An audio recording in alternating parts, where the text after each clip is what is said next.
सन 2016 T20 world cup इतिहास का एक ऐसा मैच जो इतिहास के पन्नों में हमेशा हमेशा के लिए याद रखा जाएगा।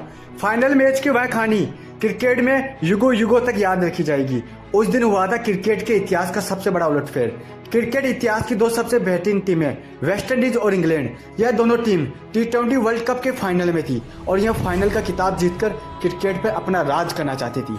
पर यह दोनों टीमों में से कोई एक ही कर सकता था, पर कौन, यह तो मैच का नतीजा ही डिसाइडेड करता। नमस्कार दोस्तों, मैं संजय सैनी। आज मैं आपको बताऊंगा T20 2016 के फाइनल की कहानी। लेकिन उससे पहले अगर आप हमारे चैनल पर नए हो तो वीडियो को लाइक करके चैनल को जरूर सब्सक्राइब कर लेना और बेल आइकन घंटी को ऑन कर लेना ताकि हमारी कोई भी वीडियो आपसे मिस ना हो। तो चलिए दोस्तों, वीडियो को शुरू करते हैं बिना किसी देरी के। 2016 T20 इतिहास का फाइनल मैच वेस्ट इंडीज और इंग्लैंड के बीच खेला जा रहा था। यह ऐतिहासिक मुकाबला कोलकाता के ईडन गार्डन में खेला गया था। कोलकाता का ईडन गार्डन ग्राउंड इतिहास रचने के लिए तैयार था। टॉस के लिए दोनों टीमों के कप्तान मैदान पर थे। सिक्के को उछाला जाता है और सिक्का वेस्ट इंडीज के पक्ष में गिरता है। वेस्ट इंडीज के कप्तान ने टॉस जीतकर गेंदबाजी करने का फैसला लिया। इंग्लैंड के बल्लेबाज बल्लेबाजी करने के लिए तैयार थे। पूरी इंग्लैंड की टीम कॉन्फिडेंस से भरी हुई थी। उनको लग रहा था कि भाई वेस्ट इंडीज को एक तरफा तरीके से हराएंगे हम। यह सोच समझकर इंग्लैंड की ओर से बल्लेबाजी करने के लिए एलेक्स हेल्स और जसन रॉय की जोड़ी आती है। इन दोनों की जोड़ी को देखकर वेस्ट इंडीज के गेंदबाज पहले से ही घबराने लगे थे, क्योंकि यह वह जोड़ी थी जिन्होंने इस पूरे टूर्नामेंट में किसी भी टीम के गेंदबाज को नहीं छोड़ा था। अपने आतंक से कई बॉलरों का करियर ही खत्म कर दिया था। और इसी डर के साथ वेस्ट इंडीज की ओर से गेंदबाजी करने के लिए आते हैं सैमुअल ब्रेडी और आते ही अपने ओवर की दूसरी गेंद पर जसन रॉय की गिल्लियां बखेरकर उनको पवेलियन में बैठा देते हैं। इंग्लैंड ने अपने ओपनर को खो दिया था। इंग्लैंड को सबसे बड़ा झटका लग चुका था। अब नंबर 3 पर बल्लेबाजी करने के लिए आते जो रूट और आते सैमुअल की इस ओवर में 3 चौके लगाकर उन्होंने यह बता दिया कि मैच अभी खत्म नहीं हुआ है। और वेस्ट इंडीज की ओर से दूसरा ओवर लेकर आते आंद्रे रसेल। तूफान का दूसरा नाम आंद्रे रसेल, जैसा नाम वैसा काम। आंद्रे रसेल ने अपने पहले ओवर में एलेक्स हेल्स को कीपर के हाथों कैच करवाकर उनको पवेलियन में बैठा देते हैं। अब इंग्लैंड के दोनों ओपनर बल्लेबाज पवेलियन में बैठ चुके थे। मैदान पर कप्तान इयोन मॉर्गन और जो रूट की जोड़ी मौजूद थी, लेकिन कप्तान ज्यादा देर तक मैदान पर नहीं टिक पाते हैं और सैमुअल का शिकार बनकर वह पवेलियन लौट जाते हैं। अब बल्लेबाजी करने के लिए जोस बटलर आते हैं। बटलर जो रूट के साथ मिलकर कुछ देर तो इंग्लैंड के विकेट बचाकर धीरे धीरे बल्लेबाजी करना शुरू करते हैं, लेकिन कितनी देर तक? बटलर आए और 22 गेंदों में 36 रन बनाकर ड्रेसिंग रूम में बैठकर अपनी टीम की हार का तमाशा देखने लगे। एक तरफ लगातार विकेट गिरते जा रहे थे और दूसरी तरफ अकेला जो रूट अपनी टीम के लिए मैदान पर लड़ रहा था, मैदान पर संघर्ष कर रहा था। जो रूट 36 गेंदों में 54 रन बनाकर एक महत्वपूर्ण पारी खेलकर कार्लोस ब्रेथवेट का शिकार बन जाते हैं और पूरी इंग्लैंड की टीम 20 ओवरों में 155 रन का स्कोर ही बना पाती है। पर यह स्कोर वेस्ट इंडीज के लिए काफी था, क्योंकि इंग्लैंड के पास ऐसे भयानक बॉलर थे जो पूरी वेस्ट इंडीज का खेल 5 ओवरों में खत्म करने की क्षमता रखते थे। 30 मिनट के ब्रेक के बाद वेस्ट इंडीज की ओर से बल्लेबाजी करने के लिए यूनिवर्स बोस क्रिस गेल और जॉनसन चार्ल्स की जोड़ी मैदान पर आती है। इंग्लैंड के बॉलरों को जॉनसन का खौफ तो नहीं था, पर उनके सामने एक ऐसा भयानक बल्लेबाज था जिनसे पूरा क्रिकेट जगत के बॉलर डरा करते थे, जिसने अपने अकेले के दम पर वेस्ट इंडीज को पता नहीं कितने ही मैच जीता है। इंग्लैंड की ओर से गेंदबाजी करने के लिए डेविड विली आते हैं। दोनों बल्लेबाज विली का सामना बेहतरीन तरीके से करते हैं।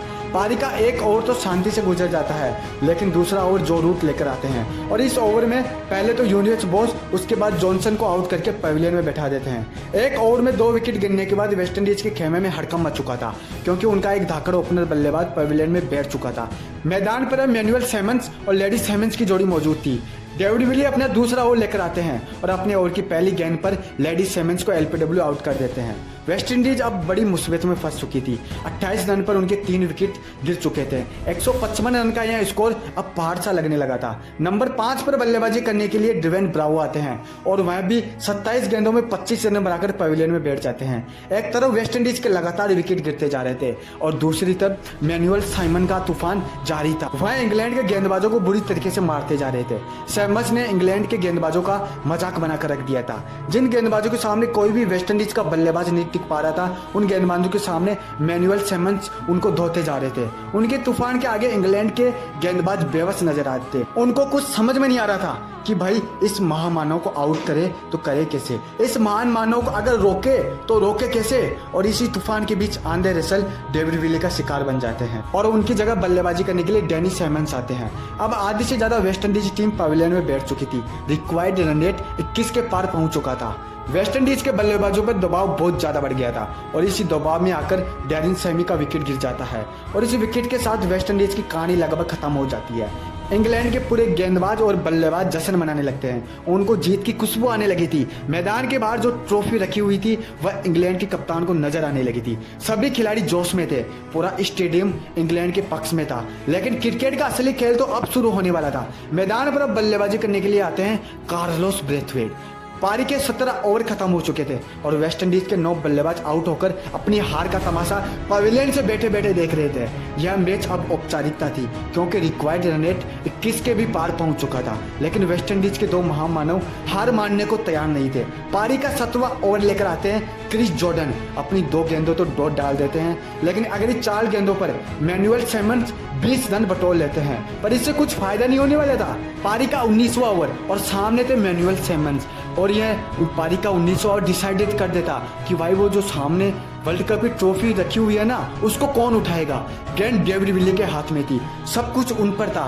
2 ओवरों में वेस्ट इंडीज को जीत के लिए 27 रन की जरूरत थी, लेकिन उस ओवर में 8 रन ही आ पाते हैं और मैच आखिरी ओवर तक चला जाता है। अब आखिरी ओवर में जीत के लिए 19 रन की जरूरत थी, लेकिन यह 19 रन 30 रन के बराबर थे कि आखिरी ओवर डालने के लिए बेन स्टोक आते हैं, इंग्लैंड का सबसे खतरनाक बॉलर, और स्ट्राइक पर थे कार्लोस ब्रेथवेट। कार्लोस ब्रेथवेट का यह आखिरी वर्ल्ड कप था और वह उस मैच को जीतकर संन्यास लेने वाले थे। तो जाहिर सी बात थी वह अपनी टीम के लिए वर्ल्ड कप जीतना चाहते थे। उनकी आंखों में गुस्सा साफ साफ दिख रहा था। बेन स्टोक ओवर करने के लिए आते हैं और फिर आता है कार्लोस ब्रेथवेट का तूफान ऐसा कि इससे पहले किसी ने भी नहीं तो सोचा होगा और नहीं कल्पना तक की होगी। वेस्ट इंडीज के इस दानव ने इंग्लैंड के इस स्ट्राइक बॉलर की धज्जियां उड़ा दी। स्टेडियम में बैठे 50,000 दर्शकों के सामने उस बॉलर का मजाक बनाकर रख दिया। ब्रेथवेट ने 4 गेंदों में 4 छक्के लगाकर क्रिकेट का सबसे बड़ा उलटफेर कर दिया और फिर से एक बार अपनी ताकत के दम पर पूरी दुनिया को बता दिया कि क्रिकेट जितना दिमाग का खेल है ना, उतना ही भाई ताकत का खेल भी है। कार्लोस ब्रेथवेट के उन 4 छक्कों ने बेन स्टोक की रातों की नींद छीन ली थी। उस दिन कार्लोस ब्रेथवेट और मैनुअल सिमंस ने दुनिया को बता दिया कि ताकत के दम पर भी उस जो सामने ट्रॉफी रखी हुई है ना वर्ल्ड कप की, वो उठाई जा सकती है। वेस्ट इंडीज के इन दोनों बल्लेबाजों ने अपनी ताकत के दम पर सब कुछ पलट कर रख दिया था और यह वर्ल्ड कप की ट्रॉफी अपने नाम कर ली थी।